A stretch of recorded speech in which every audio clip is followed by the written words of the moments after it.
In today's video, I'm going to teach you how to create delivery note in Zoho Books. By the end, you'll know exactly where to enable delivery notes in your settings and how to print one from an existing invoice without wasting time hunting through menus. Start by opening your browser and going to books.zoho.com. If you're not already signed in, enter your account details and choose the right organization if you manage more than one. Once you're in, look to the top right corner of the screen for the gear icon. That's your settings hub, and it's where most configuration happens in Zoho Books. Click the gear icon to open settings, then select the profile section.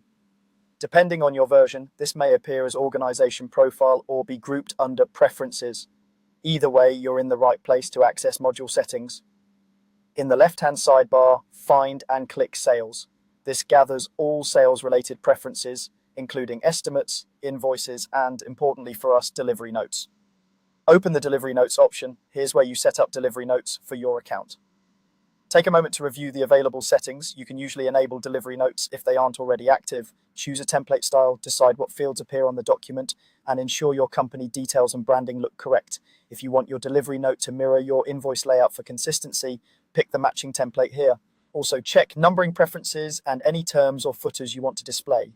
These choices won't change your workflow, they simply control how the final document looks and reads. When you're satisfied, click Save to lock in your changes. It's a good idea to save even small tweaks so nothing gets lost. Head back to the home screen to continue. From there, go to Sales to access your sales modules and then click on Invoices. You'll see your invoice list. Open the invoice you want to use for the delivery. This works best if the invoice already includes the items and quantities that are being shipped, since the delivery note reflects those details. Inside the invoice, look for the PDF/print drop-down, usually near the top. Click it to expand your print options and choose Print Delivery Note. Zoho Books will generate the delivery note using the settings and template you just configured. You'll get a clean, professional document that outlines the items being delivered, separate from pricing details, which is ideal for warehouse teams and customers receiving goods. That's it. You've enabled delivery notes, saved your preferences, and printed one directly from an invoice, all within a few clicks.